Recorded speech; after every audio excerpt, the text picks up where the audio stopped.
Chers téléspectateurs, bonsoir. Comme promis, nous nous retrouvons pour votre émission Zoom sur.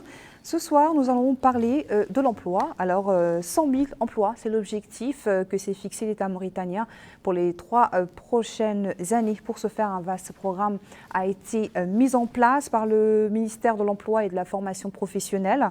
C'est dans ce contexte que le ministre de l'Emploi et de la Formation professionnelle, Taleb Sid Ahmed, a procédé mercredi dernier au lancement de la phase expérimentale des projets dits NanoSlev, mon métier. Afin de nous édifier sur cette stratégie, nous avons avec nous sur notre plateau Monsieur Hamadi Bekay, chargé de mission au ministère de l'Emploi et de la Formation professionnelle et coordinateur du programme Mehnati. Bonsoir Monsieur Hamadi, c'est un plaisir de vous avoir encore une fois sur notre plateau. Alors nous avons également avec nous Monsieur Fodji Amadou Diagana, qui est conseiller technique chargé de la microfinance au ministère de l'Emploi et de la Formation professionnelle et coordinateur également du programme Mon projet, mon avenir. Bonsoir messieurs et merci de vous joindre à nous.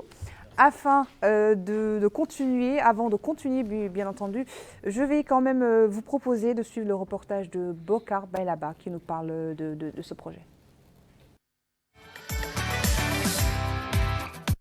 Ce programme est composé de 2 parties. L'une consiste à tester l'efficacité du programme d'une durée de 6 mois à Nouakchott, un programme destiné aux femmes opérant dans le domaine de la vente de produits alimentaires, en plus de préserver l'environnement. L'autre partie est destinée aux travailleurs formés, aux diplômés des écoles et des centres de formation professionnelle et technique qui souhaitent établir des projets spéciaux dans leur métier, tels que l'électricité, la plomberie, la mécanique automobile, la menuiserie, entre autres. Ce sont des petits crédits, des crédits qui sont adaptés à une frange particulière de la population, en particulier celles et ceux qui interviennent dans des petits métiers et qui ont besoin d'un petit financement, d'un fonds de roulement pour leur activité. Et donc vous faites partie des premiers. Donc les conditions sont très allégées. Pourquoi? Parce que le risque, on ne dit pas qu'il y a un risque zéro, mais le risque avec vous, il est extrêmement minime. Parce que vous, votre force, c'est la dignité. Votre force, c'est la dignité. Parce que vous savez que si vous ne remboursez pas, ce n'est pas bon pour vous parce qu'il n'y aura personne pour vous défendre. Il n'y a que votre dignité. Plus, donc, on voit qu'il a eu un impact, ces crédits, plus nous allons vous augmenter également les crédits. Et il y aura aussi un accompagnement. Il n'y a pas que du crédit, mais il y a aussi, derrière cela, on appuie. Nous allons vous former, nous allons vous aider à vous formaliser. Si vous voulez même avoir de la CNAM, nous sommes prêts à vous aider. Les bénéficiaires n'ont pas manqué de louer la mise en œuvre de ce programme à sa juste valeur. Moi, je m'appelle Abdoulaye Cham, je suis sortant de lycée technique. J'ai suivi la formation au lycée technique de Nouakchott, dont j'ai trouvé le BT et ensuite j'ai trouvé le BTS. Mais depuis lors, on n'a pas trouvé une insertion. Aujourd'hui, on est vraiment content avec le ministre de l'Emploi qui a innové quelque chose, c'est-à-dire pour aider les jeunes chômeurs. Donc on est vraiment enthousiasmé. Je me nomme Amadou Moustapha Mbouch, je fais la mécanique auto. D'après tout ce que le ministre a dit, c'est hyper intéressant parce que ça arrange beaucoup de gens qui n'ont pas de travail et qui n'ont absolument rien du tout à faire. Ça les arrange, ça les aide à améliorer leur travail. Pour rappel, ces microfinancements à hauteur de 100 000 en Sénouguia pour ces métiers constituent un complément qualitatif dans le domaine de la création de nouvelles opportunités d'emploi.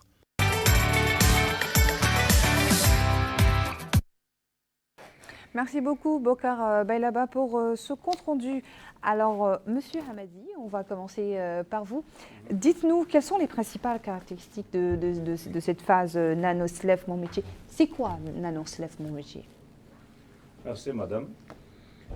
Je commence par dire que le ministère de l'Emploi et de la Formation professionnelle a mis en place un certain nombre de programmes qui cherchent à atteindre les résultats de création du nombre d'emplois sur lesquels le gouvernement s'est engagé. Et ces programmes sont d'ordre création de l'emploi, de l'auto-emploi, de la microfinance également, et de la formation professionnelle. Nous trouvons parmi ces programmes le programme Meshroui Moustaqbali, le programme Mehenti, le programme PEJ pour l'employabilité des jeunes, etc. Donc tous ces programmes sont censés contribuer à la création de l'emploi et visent l'atteinte de l'objectif numérique que nous venons de citer. Le dernier de ces programmes ou le dernier de ces produits qui a été créé, c'est le NanoSlev. Le NanoSlev, c'est un produit qui vise une certaine frange de la population, notamment les plus démunis parce qu'il présente un certain nombre de caractéristiques en termes de niveau de financement, mais également aussi de conditions de prêt qui s'apprêtent aux conditions particulières de ces populations. Également aussi, il s'adresse aux sortants de la formation professionnelle pour leur permettre d'exercer de manière autonome des activités ou les métiers sur lesquels ils étaient formés. Donc le NanoSlev est un programme de microcrédit, si on peut dire, donc qui vise à financer ces activités. Il y a différents niveaux de financement. Le premier niveau concerne le financement des fonds de roulement essentiellement, c'est le NanoSlev tout court. Et puis il y a deux autres types de SLEV qui sont le NanoSlev Plus et le NanoSlev Mehenti. On reviendra certainement au détail de ces différents modes et ces différents produits. Alors, Monsieur Diagana, vous êtes le conseiller technique chargé de la microfinance au ministère.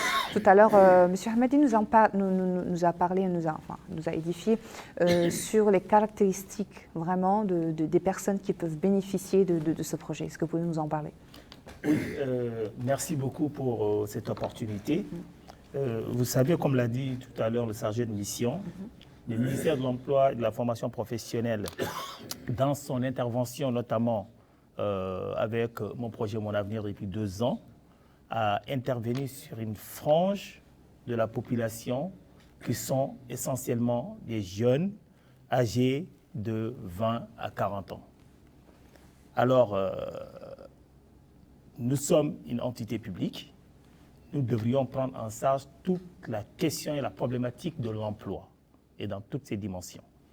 Alors, les instruments que nous avions à travers les 2 programmes que nous avons mis en œuvre, les 2 composantes que nous avons mis en œuvre dans le cadre de mon projet Mon Avenir, qui consiste à financer des jeunes dans des secteurs productifs, a fait ses résultats, mais on a quand même une frange de la population qui fait de l'auto-emploi et qui est extrêmement importante dans le développement économique et social des pays, qui semblait être laissé pour compte, pour qui il fallait trouver un instrument adapté.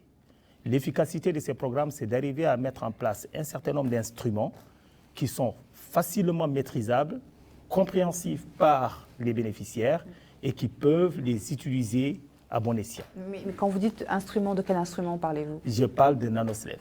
C'est pour développer un peu les caractéristiques du NanoSlev.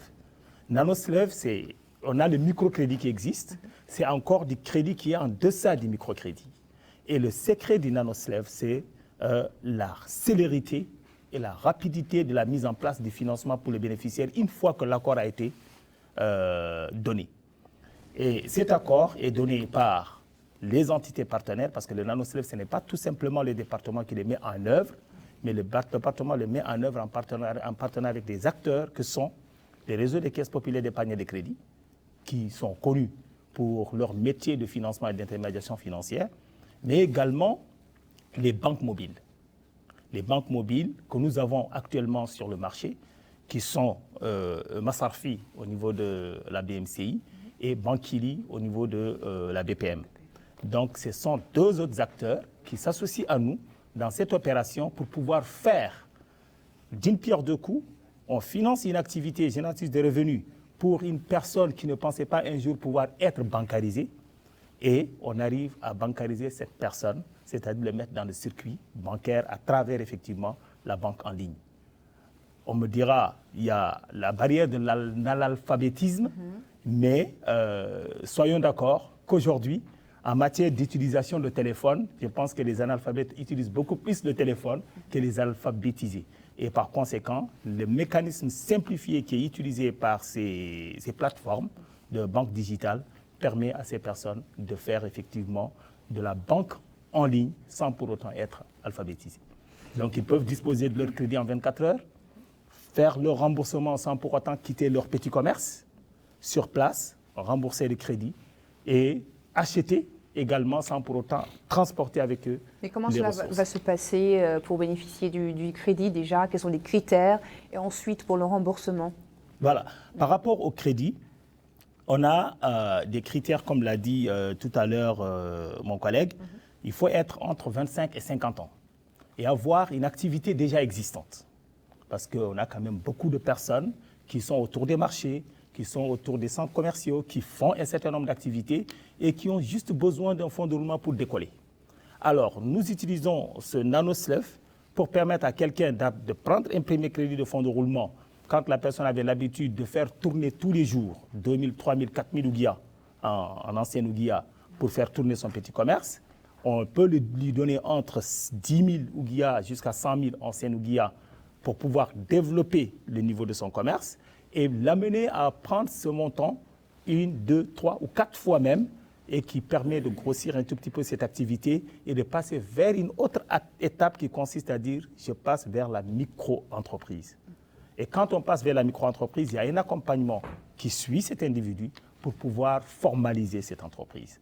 Vous savez, le secteur informel est un secteur extrêmement grand dans notre économie qui a son apport, mais cet apport en valeur ajoutée existe, mais cet apport dans le financement de l'économie est quand même plus ou moins limité. Et en allant vers la formalisation rapide et efficace de ces secteurs, on contribue également, quelque part, à la prise en charge des charges économiques de l'État par ces petites activités qui, en contribuant, c'est la loi des grands nombres, en contribuant un peu et beaucoup, et en plusieurs, à cette cagnotte, arriveront effectivement à aider les autorités à faire face à un certain nombre de charges. D'accord, nous allons voir tout à l'heure pour les charges. Dites-nous, Monsieur Hamadi, en quoi cette deuxième phase du projet est-elle différente de la précédente? Parce que vous en avez parlé tout à l'heure, nous avons le programme Mehneti, mon projet, mon avenir, et maintenant NanoSleuth. Bon, il faut dire que la politique du ministère consiste à toucher toutes les populations qui sont concernées, qui constituent le public cible des programmes de l'emploi, mais également aussi de déconcentrer ou de décentraliser son action pour toucher aussi tout le territoire national. Nous avons constaté dans la première phase des programmes qui ont été exécutés par les ministères qu'effectivement nous avons touché une certaine population d'un certain âge déjà et à travers un certain nombre d'activités. Et c'est des populations qui sont censées répondre à un certain nombre de critères nécessaires pour l'octroi de crédit. L'évaluation de ces programmes donc a prouvé qu'une bonne population active et qui mène un certain nombre d'activités génératrices de revenus ne bénéficie pas des services et des produits du ministère. Donc, ce produit a été créé dans une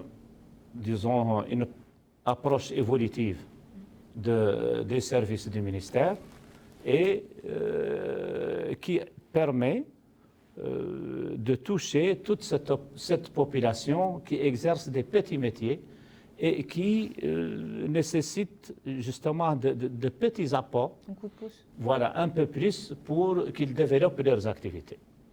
Donc c'est dans ce sens que les petits métiers, tels que les vendeuses de légumes, de poissons, d'autres produits alimentaires éventuellement, peuvent bénéficier de ces crédits qui sont peut-être petits, mais qui ont beaucoup de sens et qui vont toucher une grande population. On parle de combien quand on dit NanoSLEF petit crédit? Petit crédit, on le dit pour le NanoSLEF, c'est de 10 000 à 100 000. Ancienne monnaie? Oui, ancienne monnaie, bien sûr. Ceci, comme l'a dit mon collègue, est peu, mais il a beaucoup de sens. Quand vous donnez, par exemple, à une vendeuse de couscous, un fonds de roulement de 100 000 ouguiya, ça lui crée, c'est toute une activité quand même. MRO, c'est déjà assez important. Donc ça, c'est pour le NanoSLEF. Pour le NanoSLEF Plus, c'est une activité existante qui a déjà bénéficié du NanoSLEF et qui peut bénéficier d'une extension de son activité. Alors donc là, elle va bénéficier d'un crédit qui va jusqu'à 500 000. Le NanoSLEF Mehnati sont des promoteurs dans les petits métiers et qui sont détenteurs d'un diplôme de la formation professionnelle et qui sont placés sur le marché, soit à la recherche d'un emploi salarié, soit à un travail d'entrepreneuriat ou de travail indépendant. Et ceci, pour équiper leurs petits ateliers, ils ont besoin d'un petit financement. Il ne faut pas que ça soit lourd parce que c'est des jeunes qui viennent de débuter, jusqu'à hauteur de 500 000. Et ces 500 000, 80% de ces 500 000 est orienté vers l'acquisition des équipements et outillages nécessaires pour leurs petits ateliers et 20% pour l'acquisition, pour un fonds de roulement. Ça peut constituer la matière d'œuvre, les petits travaux éventuellement de réhabilitation, les abonnements eau et électricité, etc. Donc, ce programme NanoSLEF, dont d'ailleurs son nom composé en dit long, Nano, c'est la petite mesure en latin. Voilà, c'est la petite mesure. C'est inférieur au micro. Vous savez, en matière de microfinance, nous avons la mésofinance, c'est-à-dire la finance moyenne. Nous avons le microcrédit et nous avons le nanocrédit. Donc, le nanocrédit, il est appelé NanoSLEF. Donc, c'est cette appellation-là. Donc, à travers cette approche, nous allons couvrir une grande population. L'avantage encore, c'est que la rapidité et la souplesse de mise en place de ces crédits répond encore aux besoins de ces populations-là. Parce que dans les 24 heures à 72 heures au maximum possible, quand ils ont l'octroi, ils en bénéficient directement de la ligne de crédit. Contrairement aux autres approches, ça passe par un circuit beaucoup plus long. Et puis, le paiement, lui aussi, il s'étale sur une durée pas très longue, mais suffisamment calculée et étudiée. Pas très longue, c'est-à-dire? C'est-à-dire qu'elle va entre 10 000 et 100 000 MRO, elle va jusqu'à 2 mois, 3 mois maximum de remboursement, et c'est un remboursement hebdomadaire. Et comme vient de le dire mon collègue, ces remboursements peuvent être effectués à travers les nouvelles formes de banques mobiles. Voilà, des banques mobiles. Puis pour les NanoSLEF Plus et les SLEF Mehnati, ils vont entre 1 an et 2 ans. Donc, et pour les garanties, je suppose qu'il faut une certaine assurance, une certaine garantie pour quand même octroyer des crédits. Comment ça se passe vraiment pour les gens qui veulent postuler et qui veulent en bénéficier? Pour le NanoSLEF tout court, la garantie, c'est juste présenter comment on l'appelle, un avaliseur, tout simplement, c'est-à-dire une personne qui garantit le bénéficiaire de ce crédit.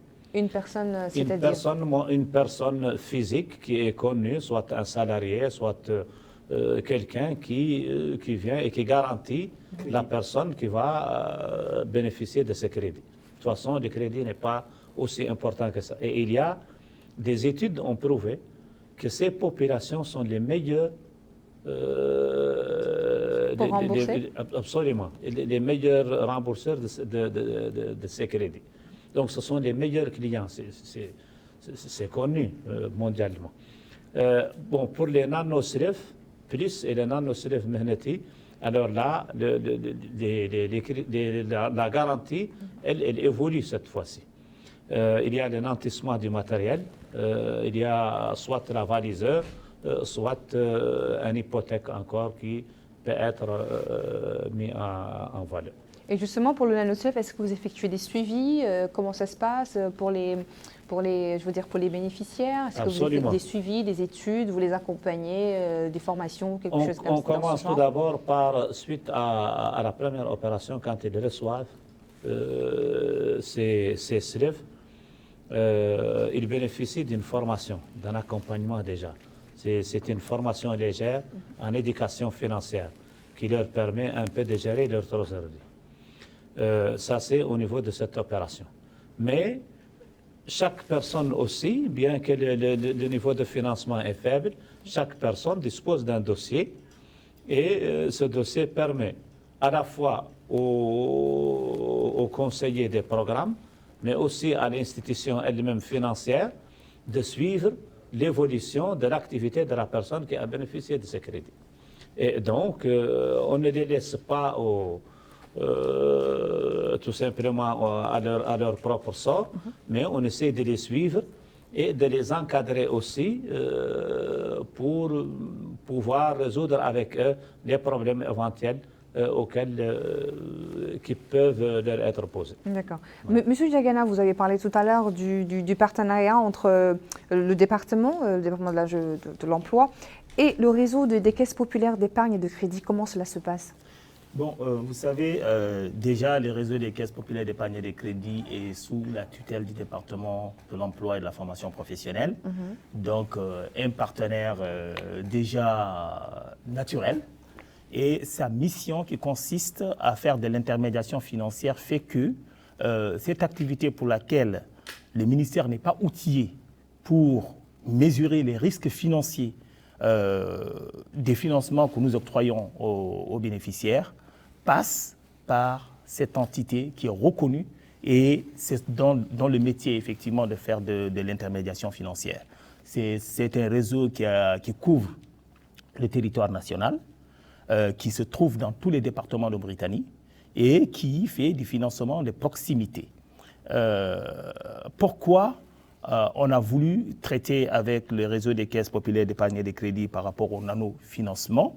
Parce que tout simplement, à défaut de pouvoir nous appuyer sur la banque en ligne, il faudrait trouver une agence très proche de ces bénéficiaires qui ne peuvent pas tout le temps se dire il faudrait que je parte regagner une entité qui se trouve à des kilomètres et laisser mon activité. Quand vous suivez, en général, ce sont des femmes qui se réveillent le matin, qui partent s'approvisionner et qui passent toute la journée à faire leur commerce et le soir pour rentrer et s'occuper de leur famille. Donc, quand on leur enlève un petit moment dans ce moment de travail, c'est un manque à gagner énorme pour ces personnes-là. C'est pourquoi il faut leur faciliter l'accès d'abord au crédit, mais également la gestion des engagements qu'ils ont en prenant ce crédit. Donc, les agents des caisses populaires d'épargne et de crédit sont là pour assurer effectivement cet accompagnement. À défaut, si la personne a choisi l'intervention via la banque en ligne, soit Masrafi, soit Bankili, il va travailler avec cet outil pour lesquels ils sont formés. Il a dit tantôt que les bénéficiaires du nanofinancement, du nanocrédit, du nanoslève sont formés. les premiers qui ont bénéficié ont déjà suivi une formation en éducation financière. Éducation financière, ce ne sont pas tous les modules d'éducation financière que nous allons leur présenter, mais des modules qui leur sont utiles par rapport à la gestion quotidienne de la trésorerie qu'ils ont. Au-delà de ça, ils ont également suivi une formation sur l'utilisation du téléphone portable pour pouvoir faire des opérations d'achat, pour pouvoir faire des opérations de paiement, pour pouvoir récupérer leur crédit, pour pouvoir faire des retraits ou des dépôts sur leur compte d'épargne. En rentrant dans ce circuit, comme je l'ai dit tantôt, ça améliore le taux de bancarisation de la population mauritanienne, ce qui n'est pas une mauvaise chose en soi. Et deuxièmement, ce sont des personnes qui désormais ne trimballent pas du liquide, où il y a un risque de vol, il y a un risque de perte, il y a un risque de gâter la monnaie, qui disparaissent. Donc, ils ont cette monnaie sous forme électronique sur leur téléphone, pour lesquels, si le fournisseur a Bankili, moi j'ai Bankili, je peux les payer par Bankili, et en général, quand tous deux ont des comptes, ces opérations sont en général gratuites. Alors que si on se déplaçait pour aller vers une agence, le taxi, on sait déjà combien ça coûte. Pour un déplacement en ligne droite pour 500-600 mètres, tu auras à payer 100 ouguiya, et ainsi de suite. Et 100 ouguiya, c'est beaucoup pour ces genres d'activités. Donc les coûts sont extrêmement réduits. L'avantage, c'est de pouvoir un peu démonétiser le marché, c'est-à-dire ne pas avoir beaucoup d'argent liquide dans le marché, et ça diminue exactement les vols à caractère d'arracher la monnaie vers ces femmes qui sont assises dans un coin où ils ont leur liquidité déposée avec elles. Quelqu'un qui vient peut les agresser et récupérer leur monnaie facilement. Parlant des bénéficiaires et de la transparence du projet, tout à l'heure, M. Hamadi a parlé d'un avalisateur. Je voudrais qu'on parle de la transparence du projet, des bénéficiaires, des personnes qui peuvent bénéficier de ce projet. À quel point, vraiment, cette transparence-là? Bon, vous savez, la transparence, pour que transparence, tout le monde soit pour que tout vraiment, le monde voilà. comprenne Et que aussi, oui. Quand on dit les critères d'entrée vers un produit, je voudrais d'abord préciser que le produit NanoSleuve n'est pas un programme en soi.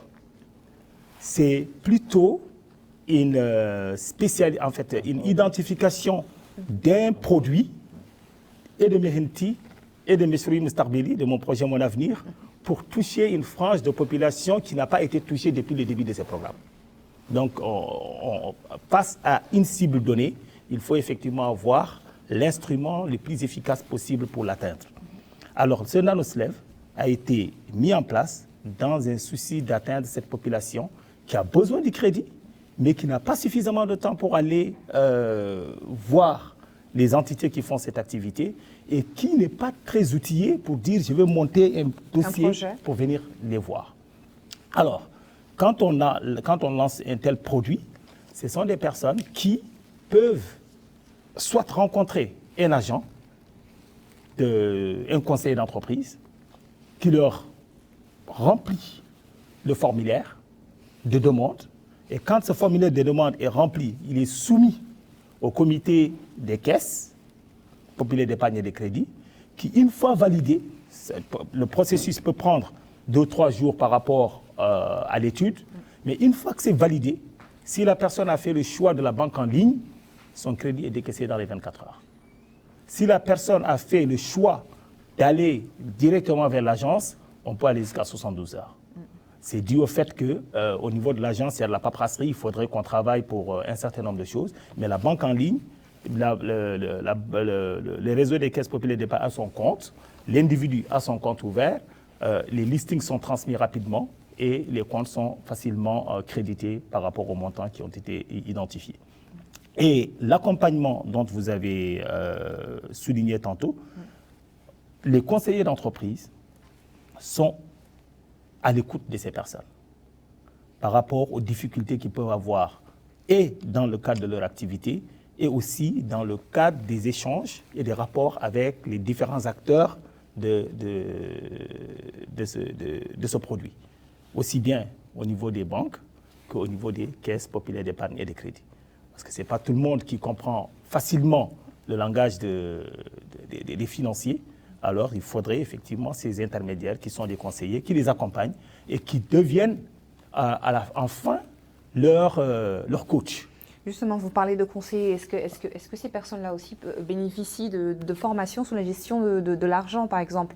Il ne faut pas qu'il y ait du gaspillage non plus. Est-ce qu'il y a des formations dans ce domaine-là? En matière de formation par rapport à la gestion de l'argent, la première leçon, c'est de dire, quel que soit le niveau de ton revenu, tu peux épargner. Quand tu dis ça à quelqu'un comme ça, il va te dire non, ce n'est pas possible. Mais on arrive à te montrer des techniques en te disant, supprime les dépenses que tu penses être inutiles, ainsi de suite, par rapport à ce que tu gagnes, et ce que tu auras économisé, mets ça de côté dans un compte d'épargne. Donc il y a des approches qui permettent à ces gens de comprendre comment gérer la liquidité, comment rendre optimum l'utilisation de la liquidité. Parce que c'est pas tout simple, parce que c'est des personnes qui vivent vraiment dans une situation pas assez simple, pas facile. Donc pour les faire épargner, parce que ça peut être je travaille tout de suite et je dépense tout de suite à manger pour mes enfants, pour ma famille. Donc, tout à fait. Mais regardez ces gens de personnes qui font ces activités.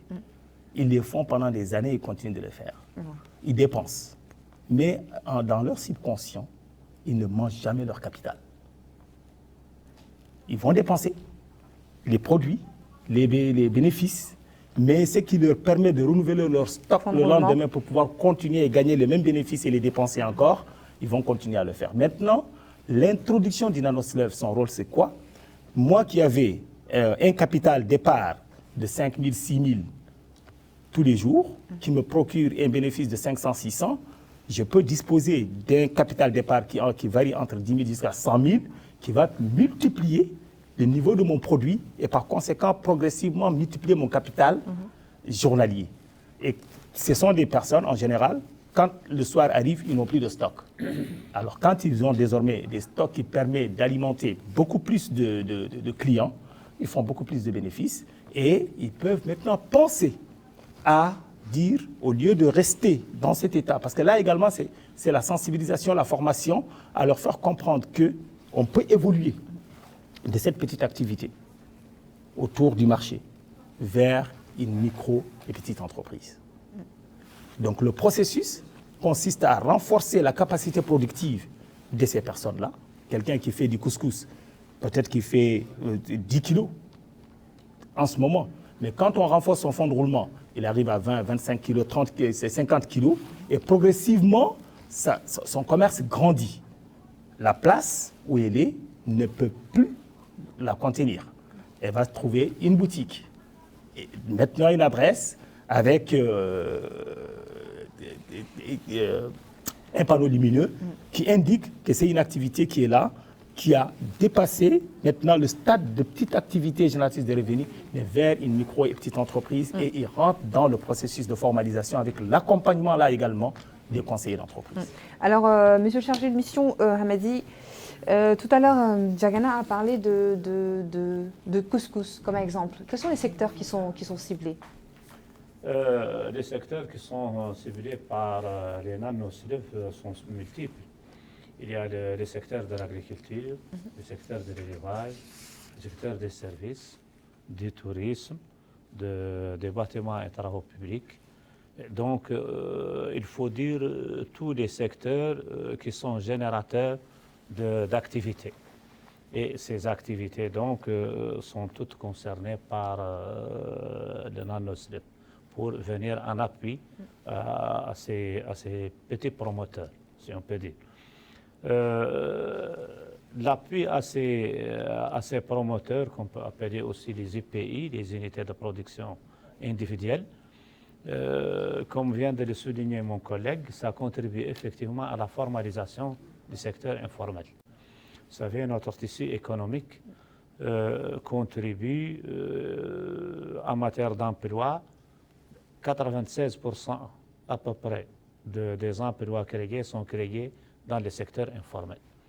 Et quand on dit dans le secteur informel, donc il y a une certaine fragilité de ces emplois.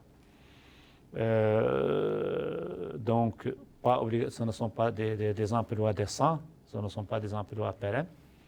Et donc, cette fragilité fait que on peut perdre facilement un emploi et être encore dans un circuit de récréation aussi d'emploi le lendemain.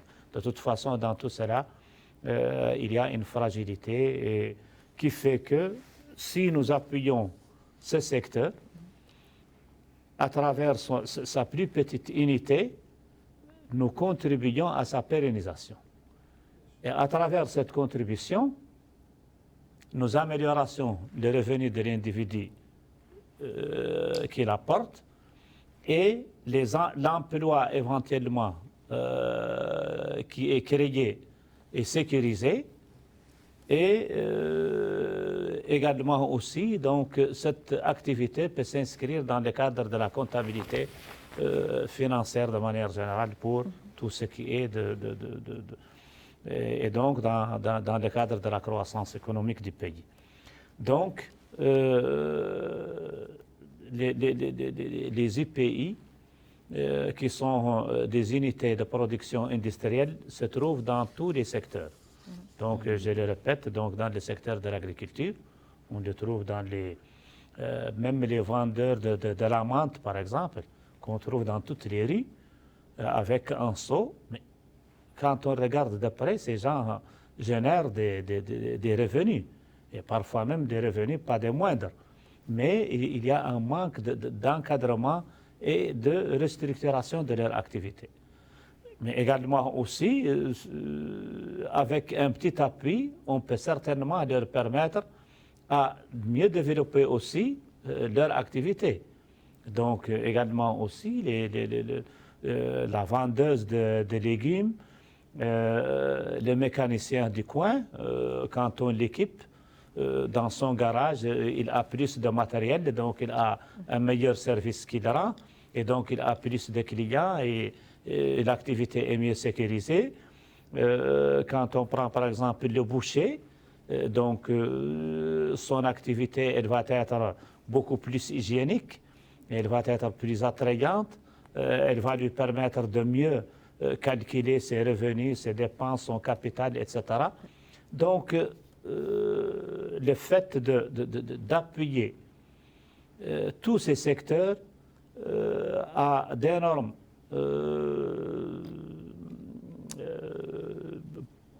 disons, beaucoup de choses positives, d'impact positif, merci, d'impact positif qui vont contribuer à la stabilité de l'emploi, à l'amélioration des revenus et à la stabilisation aussi des marchés, des prix, alors, etc. Monsieur Hamadi, nous n'avons plus beaucoup de temps. Parlez-nous, le projet, on a déjà mon projet Mon Avenir, on a Mehneti et Nanoslave maintenant. Dites-nous vraiment maintenant les perspectives d'avenir pour tous ces projets.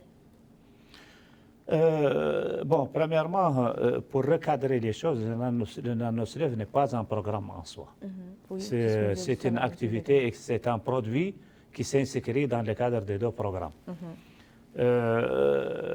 Donc, j'ai dit dans mon introduction que le ministère a mis en place un ensemble de programmes qui sont censés contribuer dans la mise en œuvre des politiques actives de l'emploi. Vous savez, le ministère de l'Emploi n'est pas le ministère créateur de l'emploi, mais il contribue à travers ces programmes actifs à traiter et venir avec des activités d'appoint pour traiter, corriger un certain nombre de dysfonctionnements sur le marché de l'emploi, en appuyant un certain public cible et en injectant de nouvelles approches, de nouvelles techniques et de nouveaux moyens qui sont censés aussi créer de l'emploi et créer aussi, disons, stimuler la création et donner peut-être des idées à d'autres pour s'orienter vers ces emplois. D'accord, merci beaucoup Monsieur Hamadi. Monsieur Diagana, Vous êtes financier. Bon, les chiffres, je ne connais pas grand-chose. Alors, l'impact, tout à l'heure, M. Hamadi nous a parlé de l'impact que tout ça peut avoir sur la société. Mais est-ce que vous avez des chiffres proprement dit, précisément, concrètement? Ça va me permettre un tout petit peu de parler de cette phase pilote que Son Excellence, le ministre de l'Emploi et de la Formation professionnelle, a lancée la semaine passée pour le nano-sleuve. Nous avons commencé par une phase pilote. Et cette phase pilote se réalisera sur les 3 wilayas de Nouakchott. Et sur ces 3 wilayas de Nouakchott, nous avons prévu, dans le cadre, dans les 6 mois qui arrivent, de pouvoir financer au moins 300 nano-sleuves et 100 nano-sleuves Mehenti. Donc, à travers les 300 nano-sleuves, parce que c'est quand même, comme il l'a dit, ce sont des unités de production individuelles, là, chaque nano-sleuve doit permettre de pérenniser au moins un emploi. Et pour ce qui est des nano-sleuves Mehenti, ce sont des sortants de l'enseignement technique et professionnel qui désirent s'installer pour travailler pour eux-mêmes, ou bien des individus qui sont en apprentissage et qui désirent s'autonomiser. Alors ces gens, il y a leur propre emploi, ils peuvent également créer au moins un emploi supplémentaire. Donc chaque nano-sleuve Mehenti garantit minimum 2 emplois, et des emplois qui peuvent être pérennes. Maintenant, en termes de ressources, je donne juste comparaison n'étant pas raison. Disons, le financement de mon projet Mon Avenir, qui sont actuellement en cours, qui varient entre 1,5 million jusqu'à 5 millions, ce sont des financements qui nous garantissent en moyenne 3 emplois. Vous avez vu, alors que là, nous sommes à 10 000 à 100 000 émerauds qui permettent d'avoir un emploi et jusqu'à 500 000, 2 emplois. Donc, vous voyez, avec ce mécanisme, nous allons pouvoir arriver à créer des emplois décents, durables et stables. Et nous avons également la possibilité, le ministre l'a dit dans son intervention, ces personnes, c'est assez formel que nous demandons les garanties. Mais ces personnes ont une garantie qui est supérieure à n'importe quelle autre garantie, qui est la dignité.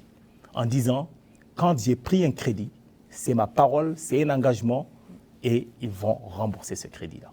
Donc avec ce remboursement, on rend pérenne, on pérennise un mécanisme de financement destiné à ces activités, ces petites activités qui peuvent évoluer pour créer des micro et petites entreprises, mais également on donne une ressource pérenne, une ressource qui va continuer à tourner pour pouvoir financer. Quand on prend un nano-sleuve, pour une personne à qui on a donné 50 000 ouïas, 50 000 émerauds, sur 3 mois. Dès que la personne a terminé de rembourser, elle peut renouveler tout de suite son crédit. Donc, le fait de savoir que je ne risque pas d'être bloqué par l'absence d'accès au financement me ramène à dire, je rembourse, ça ne me pose aucun problème. Mais si par exemple la personne a des difficultés pour rembourser, est-ce que vous avez un processus? Le risque existe. Maintenant, il faudrait qu'on sache quelles sont les raisons pour lesquelles ce remboursement n'a pas été effectué. On ne dit pas que les crédits que nous allons donner seront remboursés à 100%. Il y a un minimum de risque, et pour ces nano-sleuves, nous estimons entre 5 et 6% de crédits qui peuvent avoir des difficultés de remboursement. Quand on part vers des crédits supérieurs, qui sont les microcrédits, dans le cadre de mon projet Mon Avenir, nous estimons cette perte entre 5 et 15%. Vous avez vu donc la difficulté de pouvoir rendre opérationnel et efficace des gros crédits, et la facilité de pouvoir rendre les ressources que nous avons empruntées dans le cadre des nano-sleuves. C'est pourquoi on a un certain nombre de conditions qui sont assez corsées pour les grands crédits que nous donnons dans le cadre de mon projet Mon Avenir.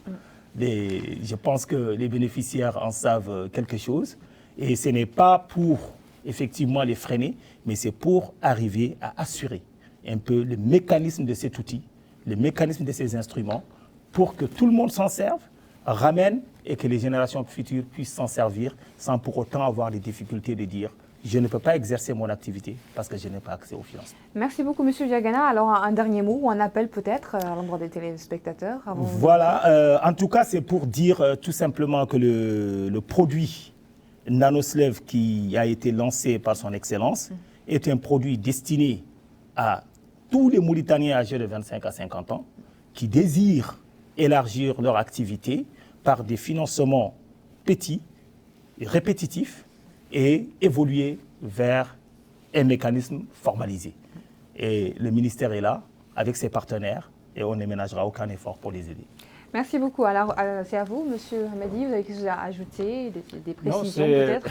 C'est juste pour dire que ce produit NanoSleuve, tout comme les autres programmes, s'inscrivent dans le cadre d'une approche développée par le ministère de l'Emploi et qui consiste à mettre en œuvre cette politique nationale de l'emploi, mettre en œuvre les politiques actives de l'emploi à travers les programmes de formation professionnelle, les programmes d'amélioration de l'employabilité et les programmes d'entrepreneuriat de tous leurs niveaux, depuis les microcrédits pour la micro et petite entreprise jusqu'au plus bas de l'échelle qui est le NanoSleuve qui vient d'être exécuté.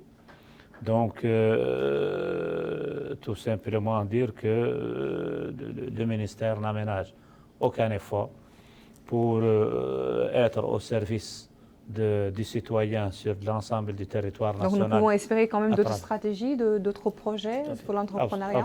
Absolument, absolument. Il y a des réflexions poussées et avancées et qui sont, je dirais même, ambitieuses. On aura le temps pour en parler encore davantage parce que, vous vous rappelez, il y a de cela à peu près un mois, le président de la République a lancé un important programme qui s'appelle le PROSEFI, le programme spécial d'appui à la formation à l'emploi, programme de soutien à l'emploi, à la formation et l'insertion professionnelle, avec un financement qui est assez important et qui va couvrir un certain nombre de piliers, dont notamment l'emploi, l'auto-emploi et la formation professionnelle à travers l'amélioration de sa qualité et la diversification de son offre. Eh bien, merci beaucoup, Monsieur Hamadi Bekay. Je rappelle que vous êtes le chargé de mission au ministère de l'Emploi et de la Formation professionnelle et coordinateur du projet Mehneti. Nous avons également avec nous Monsieur Fodji Amadou Diagana, conseiller technique chargé de la microfinance au ministère de l'Emploi et coordinateur du programme Mon Avenir, Bon Projet Mon Avenir. Merci, c'était un plaisir de partager ce plateau avec vous. Merci à vous, chers téléspectateurs, de nous avoir suivis et très bonne suite de programme sur El Mauritania. Bonsoir.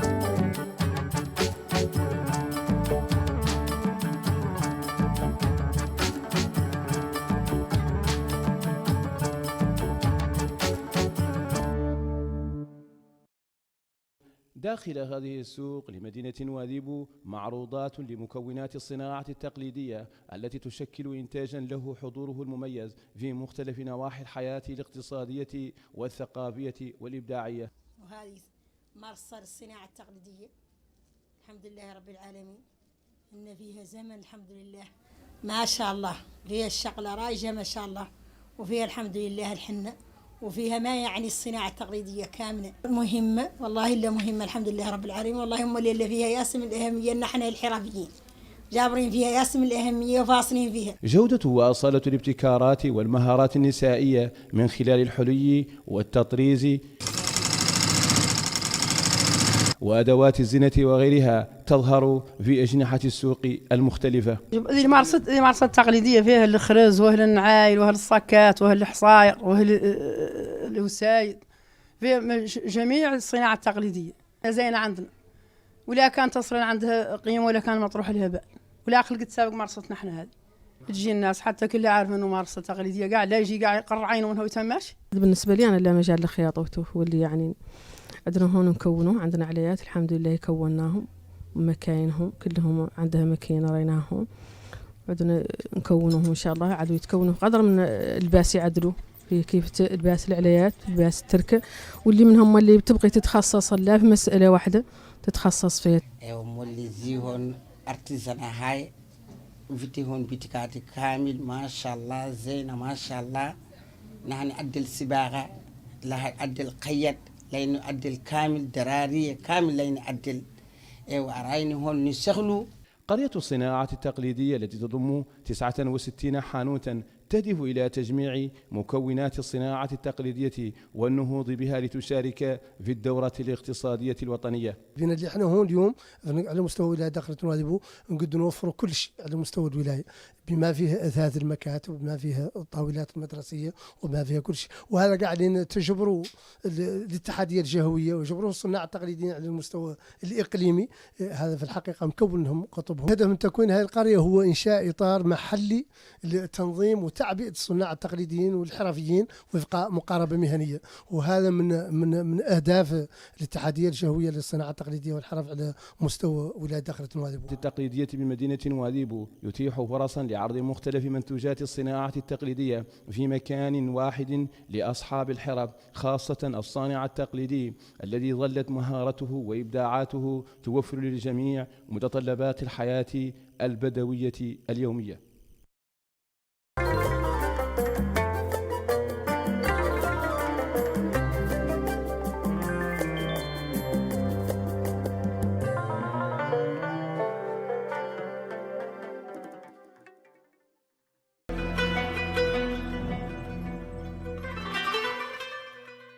اللهم اهدنا فيمن هديت وعافنا فيمن عافيت وتولنا فيمن توليت وبارك لنا فيما أعطيت وقنا شر ما قضيت إنك تقضي ولا يقضى عليك إنه لا يذل من واليت ولا يعز من عاديت تباركت وتعاليت يا ربنا تباركت وتعاليت. اللهم اهدنا فيمن هديت وعافنا فيمن عافيت وتولنا فيمن توليت وبارك لنا فيما أعطيت وقنا شر ما قضيت إنك تقضي ولا يقضى عليك إنه لا يذل من واليت ولا يعز من عاديت تباركت وتعاليت. اللهم اهدنا فيمن هديت وعافنا فيمن عافيت وتولنا فيمن توليت وبارك لنا فيما أعطيت وقنا شر ما قضيت إنك تقضي ولا يقضى عليك. اللهم إني أسألك موجبات رحمتك اللهم إني أسألك موجبات رحمتك وعزايا مغفرتك والسلامة من كل إثم والغنيمة من كل بر والفوز بالجنة والنجاة من النار. اللهم اهدنا فيمن هديت وعافنا فيمن عافيت وتولنا فيمن توليت وبارك لنا. اللهم اني اعوذ بك من زوال نعمتك وتحول عافيتك وهجاءة نقمتك وجميع سخطك. اللهم اني اسالك من زوال نعمتك وتحول عافيتك وهجاءة نقمتك وجميع سخطك. اللهم اني اعوذ بك من زوال نعمتك وتحول عافيتك وهجاءة نقمتك وجميع سخطك. اللهم اهدنا فيمن هديت اللهم ابعد عنا البلاء والوباء وجميع الامراض. اللهم ارفع عنا البلاء وجميع الامراض. اللهم ارفع عنا البلاء وجميع الامراض وجميع الاسقام وما تكره الانفس. اللهم ارفع عنا البلاء والوباء وجميع الاسقام وما تكره الانفس. اللهم اجعل هذا البلد امنا مطمئنا ياتيه رزقها رغدا من كل مكان. ربنا تقبل منا انك انت السميع العليم. ربنا اننا سمعنا مناديا ينادي للايمان ان امنوا بربكم فامنا ربنا فاغفر لنا ذنوبنا وكفر عنا سيئاتنا وتوفنا مع الابرار. ربنا واتنا ما وعدتنا على رسلك ولا تخزنا يوم القيامه انك لا تخلف الميعاد. فاستجاب لهم ربهم. اللهم استجب لنا كما استجبت لهم. اللهم اجعل هذا البلد امنا مطمئنا ياتيه رزقها رغدا من كل مكان. اللهم صل على محمد عبدك ورسولك. الحمد لله رب العالمين والصلاه والسلام على سيد المرسلين. اللهم ارفع عنا كورونا والوباء وجميع الامراض. اللهم اجمع عنا الامراض وكورونا وجميع الاسقام وجميع الامراض. اللهم ارفع عن هذا البلد كورونا وجميع الاسقام وجميع الامراض وما تكره الانفس. اللهم ارفع عن هذا البلد وعن عبادك. اللهم تعلم ضعفنا. اللهم انا ندعوك فاستجب لنا. اللهم ارفع عنا كورونا وجميع الاسقام وجميع الامراض. اللهم ارفع عنا الوباء وجميع الامراض وما تكره الانفس وجميع الاسقام وكورونا. اللهم من اصابته منا فاشفيه. وابعدها منا. اللهم اجعل هذا البلد امنا مطمئنا ياتيه رزقها رغدا من كل مكان. اللهم ابعد عنا البلاء والوباء وكورونا. اللهم ابعد عنا البلاء والوباء وكورونا وجميع الاسقام. اللهم اجعل هذا البلد امنا مطمئنا ياتيه رزقها رغدا من كل مكان. وصلى الله على سيدنا محمد وعلى آله وصحبه. ربنا تقبل منا إنك أنت السميع العليم، ربنا تقبل منا إنك أنت السميع العليم، ربنا تقبل منا إنك أنت السميع العليم. سبحان ربك رب العزة عما يصفون والسلام على المرسلين الحمد لله رب العالمين، وآخر دعوانا الحمد لله رب العالمين.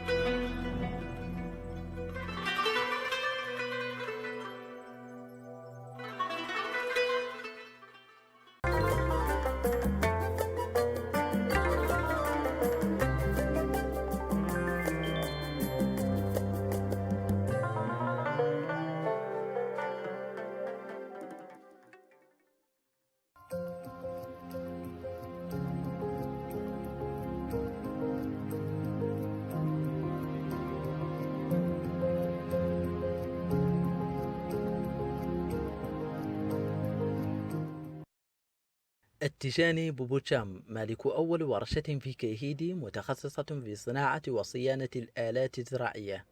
بعد رحلة الدراسة أسس تام هذه الورشة سنة 1998، ومنذ ذلك الحين والورشة توفر لمزارعي كيهيدي ما يحتاجونه من هذه الآلات حسب الطلب.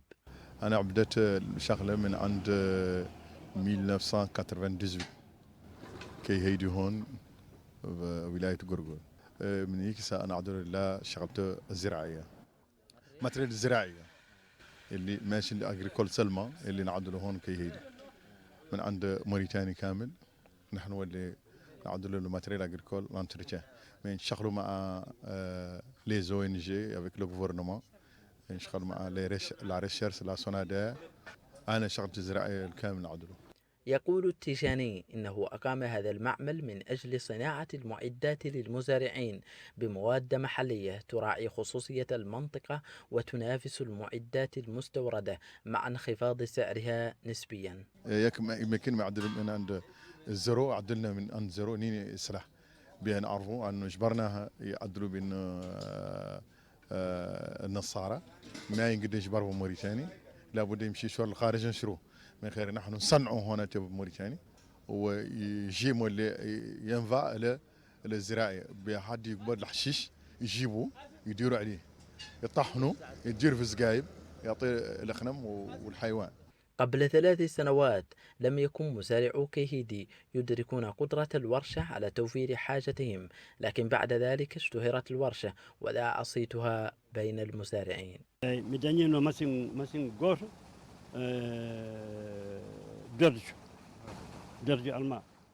أنا أحد المزارعين بمدينة كيهيدي. كنا نعاني من مشاكل كثيرة، من بينها تعطل الماكينات الزراعية التي نعمل بها، ومنذ أن تعرفت على هذه الورشة تغلبنا على الصعوبات. ماكينات زراعية مختلفة الأدوار صممها التيجاني داخل هذه الورشة، فهذه الماكينة من أضخم المعدات الزراعية التي صنعها بوبوتشام، وهي قادرة على ضخ المياه من النهر إلى المزارع. محمد لمين، هذه قناة الموريتانية، مدينة كيهيدي.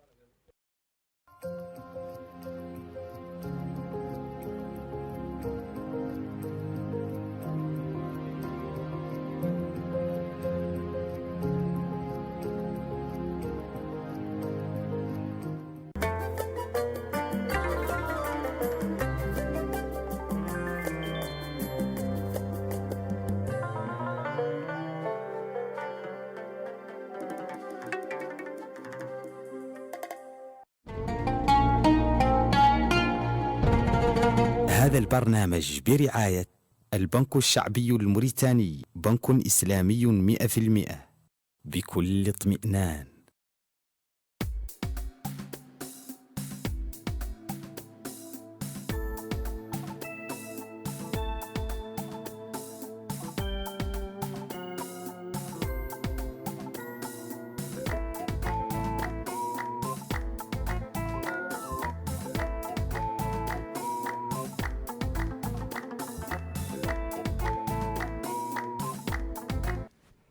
مشاهدي الأعزاء، مشاهدي قناة الموريتانية، السلام عليكم ورحمة الله وبركاته. يسرني أن أرحب بكم في مستهل هذه الحلقة المباركة من برنامجكم الأسبوعي معاملات. ذلك البرنامج الذي نسلط فيه الضوء على أهم المعاملات المالية الإسلامية المعاصرة، على أهم المنتجات المالية والخدمات المصرفية التي تقدمها المؤسسات المالية الإسلامية، وعلى أهم العقود التي تتعاطاها الساحة الاستثمارية والتجارية في السوق الاستثماري الوطني.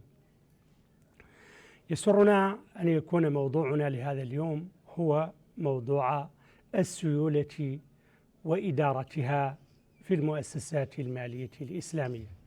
نعم، إدارة السيولة في المؤسسات المالية الإسلامية. كيف تدير المؤسسات المالية الإسلامية سيولتها في فائض إذا كان ثمة فائض، أو في حالة النقص إذا كانت ثمة حالة نقص في السيولة. نطرح سؤالين منهجيين اثنين قبل الدخول إلى هذا الموضوع. ماذا نقصد بالمؤسسات المالية الإسلامية؟ نقصد